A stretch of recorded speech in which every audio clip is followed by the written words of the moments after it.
Si tu as l'impression que ton contenu est fade, interchangeable ou qu'on te confond avec 10 autres meufs sur Insta, c'est probablement que tu n'as pas encore infusé ta vraie essence dans ce que tu crées dans ton contenu.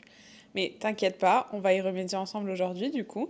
Parce que créer du contenu, c'est pas juste poster des trucs utiles ou jolis, c'est vraiment une façon de prendre ta place, de faire passer un message qui est fort, mais à ta manière à toi. Parce que c'est pas l'info en vrai qui fait la différence. Ce qui fait la différence, c'est toi. C'est ta vibe, c'est ton univers, tes valeurs, ton énergie, ton point de vue.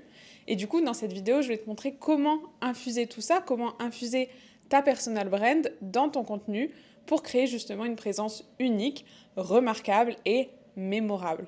Et spoiler alerte, c'est comme ça que tu deviendras la star de ton domaine et pas juste une entrepreneur parmi tant d'autres. Alors déjà, pour commencer, ça veut dire quoi infuser sa personal brand? Quand je te dis infuser ta personal brand dans ton contenu, je te parle pas nécessairement de raconter toute ta vie en détail en mode télé-réalité, ni de faire des stories où tu pleures pour espérer toucher ton audience. C'est pas du tout ça. Ce que je veux te dire, c'est que ton contenu doit respirer qui tu es. Il doit refléter ta façon de penser, ton énergie, ta vision, ta manière unique de voir le monde.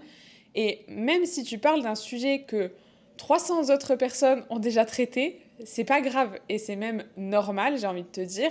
T'as pas besoin de réinventer la roue pour que ça fonctionne. Ton contenu, c'est un peu comme une boisson aromatisée. L'eau, ça va être ton message, mais ta personal brand, c'est le goût que ça va te laisser en bouche. Et t'as envie qu'on se dise, elle a un truc. Et pas juste, ouais, c'est bon, mais j'ai déjà goûté, quoi. Je suis vraiment pas sûre de mon analogie, mais j'espère que t'as compris le bail. Alors pourquoi c'est indispensable aujourd'hui, dans le monde actuel, d'infuser ta personal brand dans ton contenu? Parce que, soyons un petit peu honnêtes, aujourd'hui, la plupart des offres se ressemblent, tout se ressemble. Il y a plein de coachs, de consultantes, de freelances qui sont extraordinaires, qui sont brillantes, mais ce qui fait qu'on te choisit, toi, c'est pas ton niveau d'expertise, c'est vraiment ta vibe. Les gens veulent suivre des personnalités et non pas juste des services. Ils veulent s'identifier, ils veulent être inspirés, ils veulent ressentir quelque chose. Et c'est là, en fait, que la magie du personal branding opère, parce que c'est là que tu vas transformer ton audience en fangirl. Peut-être qu'au début, elles viendront pour tes tips. Ok, fine, sure. Mais elles vont pas rester pour ça. Elles vont rester pour toi. Elles vont rester parce qu'elles kiffent comment toi, tu partages ces tips. Elles restent parce qu'elles kiffent ta manière de voir le monde. Bref, elles restent parce qu'elles te kiffent toi. Du coup, on va plonger maintenant dans le vif du sujet, maintenant que le contexte est posé, et je vais te donner les 5 leviers principaux pour infuser ta personal brand dans ton contenu. Premièrement, on commence avec le ton de voix et ton langage. Le ton de voix, autrement appelé le tone of voice en anglais, c'est quoi? C'est la manière dont tu t'adresses à ton audience. C'est ta voix personnelle. C'est pas juste les mots que tu utilises à proprement parler, mais c'est la vibe globale que tu vas faire passer. Est-ce que tu parles comme une pote, une prof, une militante, une grande sœur, une muse, une boss extra cool? Je te donne quelques exemples de phrases avec différents tons de communication.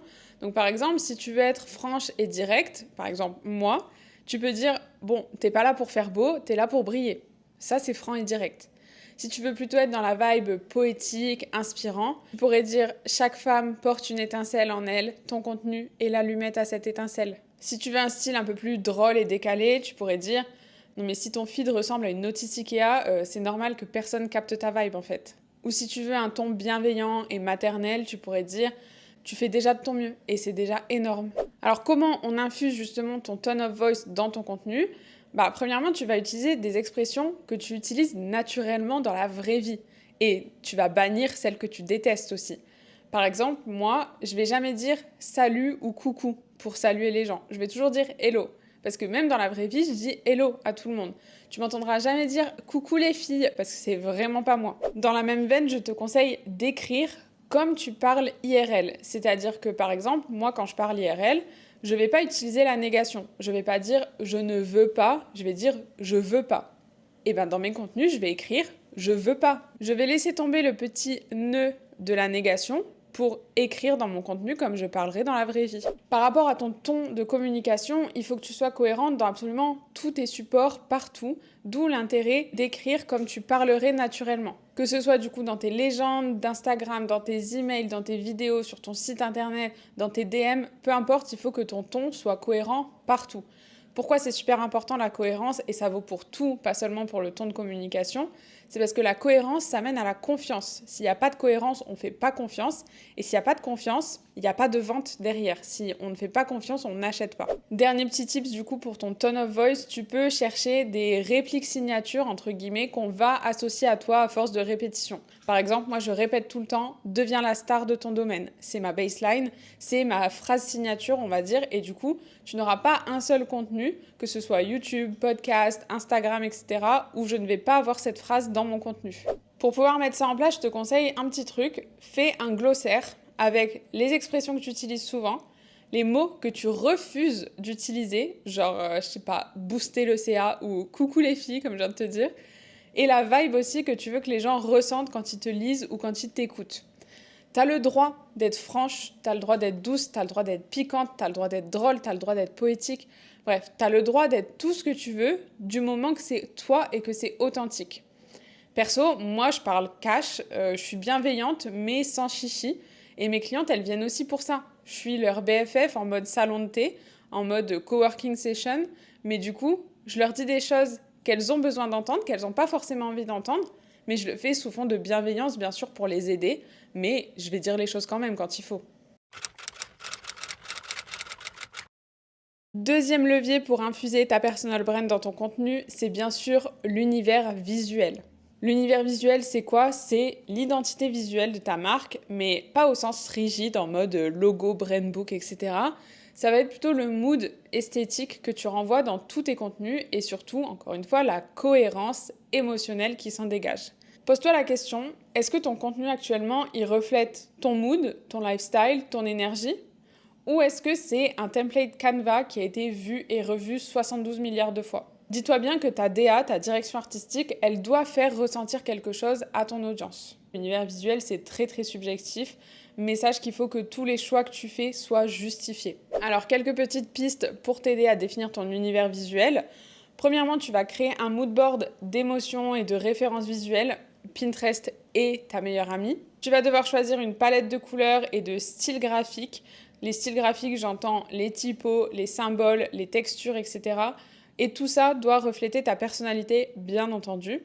Tu vas réfléchir aussi à tes inspirations culturelles, les inspirations que tu peux insuffler dans ton branding et qui font que ça va te démarquer. Par exemple, moi, mes inspirations culturelles pour mon univers visuel, ça va être toute la scène punk rock, la scène pop aussi, donc tout ce qui est Taylor Swift, Sabrina Carpenter, vraiment les pop stars, avec une inspiration brass, la nostalgie un petit peu Y2K, etc. Ça, c'est mes inspi culturelles.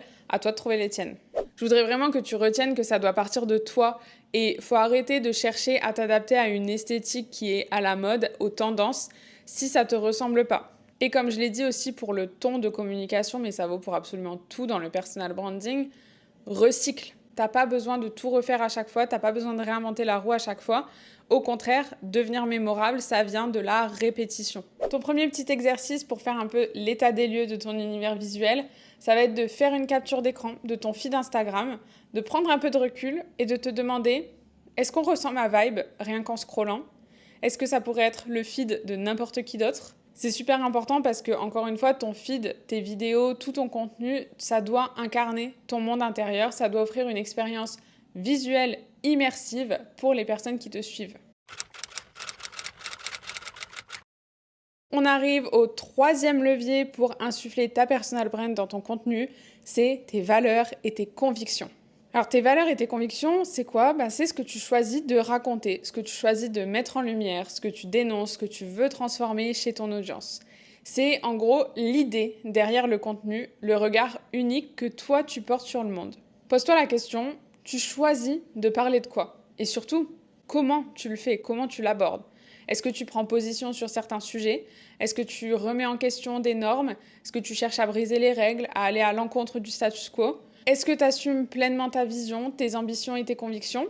Ou est-ce que tu cherches encore un petit peu à faire consensus, à plaire à tout le monde, à pas faire trop de bruit par peur de déranger? Je te donne quelques exemples de positionnement et de convictions fortes, mais là encore, c'est très subjectif, c'est juste pour t'inspirer un petit peu si jamais rien te vient. Par exemple, si ta conviction, c'est que tu veux que les femmes osent assumer leur ambition financière, tu vas pouvoir parler de mindset, mais avec un prisme féministe et très déculpabilisant. Si une de tes convictions, c'est « je veux libérer les entrepreneurs du mythe de la productivité à tout prix, de la hustle culture », tu vas pouvoir parler d'organisation, mais dans une logique de liberté et non pas de contrôle et de productivité acharnée. Si ta conviction profonde, c'est « je veux que tu sois visible pour qui tu es et non pas juste pour ce que tu fais », ça c'est moi du coup, à fond, ça va être vraiment du branding incarné et non pas juste du branding marketing.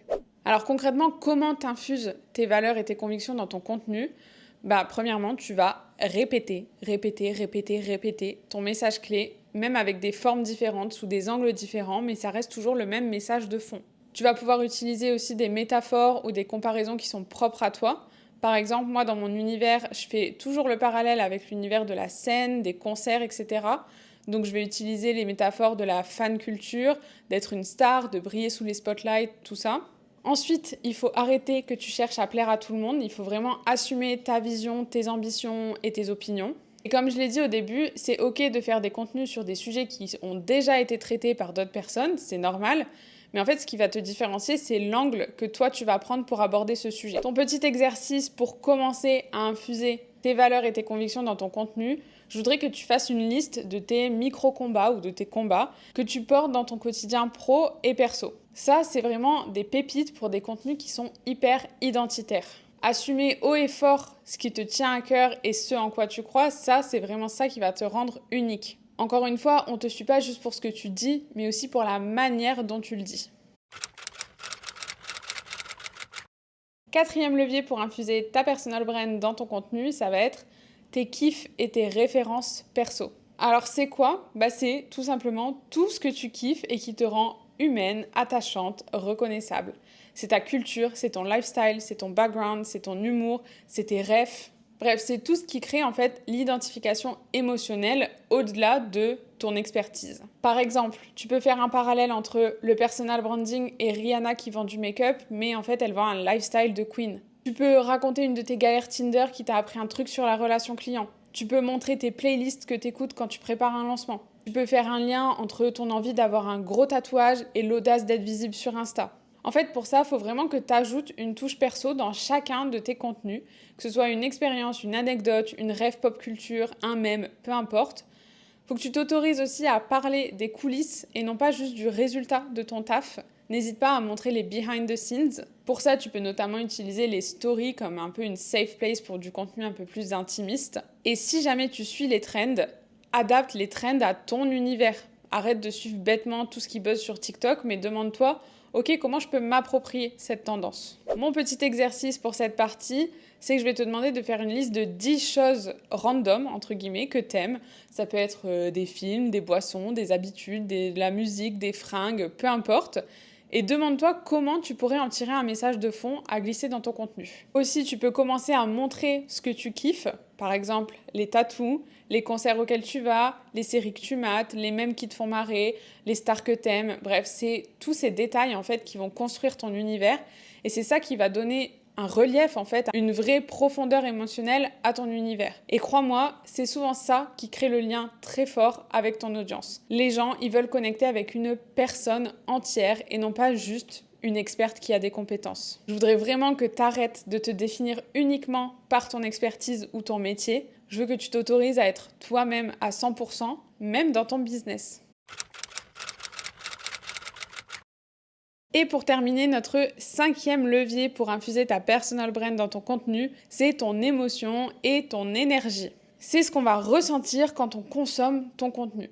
Est-ce que c'est léger, intense, provoquant, doux, slow, déjanté ?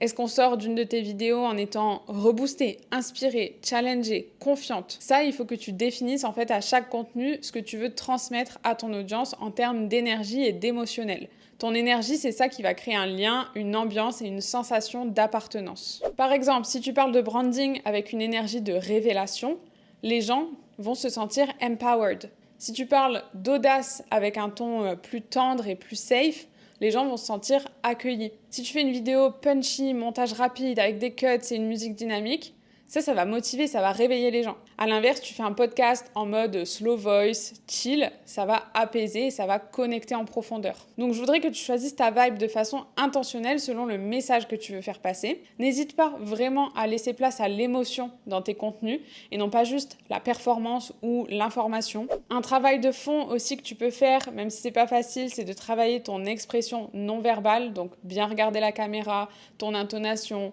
les pauses emphatiques, les silences, etc.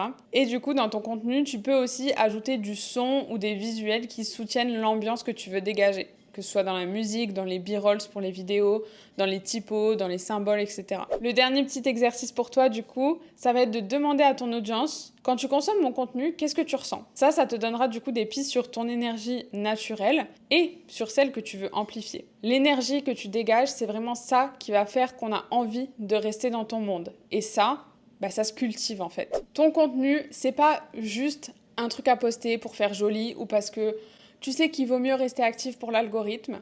Ton contenu, c'est vraiment le miroir de ta marque, c'est la vitrine de ta personnalité. C'est un vrai outil stratégique pour devenir du coup la star de ton domaine. Donc si tu as envie d'assumer qui tu es à 100% dans ce que tu crées et de transformer du coup ton audience en vraie fangirl qui te suivent pour qui tu es au-delà de ce que tu fais, premièrement, pense à t'abonner parce que j'ai plein d'autres vidéos pour t'aider à créer un personal branding impactant et mémorable sans aucun bullshit. Mais au cas où, si tu veux aller plus loin et faire tous les petits exercices que je t'ai donnés et bien plus encore, je te mets le lien du Shine Club dans la description. C'est l'endroit idéal pour les entrepreneurs qui veulent incarner leur personal branding au quotidien et notamment dans leur contenu. Dans le Shine Club, tu as un accès direct à moi en continu, un challenge par mois pour passer à l'action avec guidelines et structure, un live mensuel sous forme de masterclass ou de FAQ, un vrai espace d'entraide et de soutien pour jamais rester bloqué toute seule et des retours personnalisés sur absolument tout ce que tu fais, tout ce que tu produis et toutes tes idées. Encore une fois, le lien est dans la description et on est seulement à 37 € par mois sans engagement. Pour terminer, du coup, je voudrais que tu me dises en commentaire si tu as l'impression de réussir à te démarquer dans ton contenu, ou si au contraire, tu as l'impression d'être un peu transparente, comme diraient mes clientes. Et si jamais tu galères à t'assumer pleinement, est-ce que tu arrives à savoir pourquoi? Ça sera un plaisir, comme d'habitude, d'en discuter en commentaire. Et en attendant, je te dis à très vite dans une prochaine vidéo. Bye!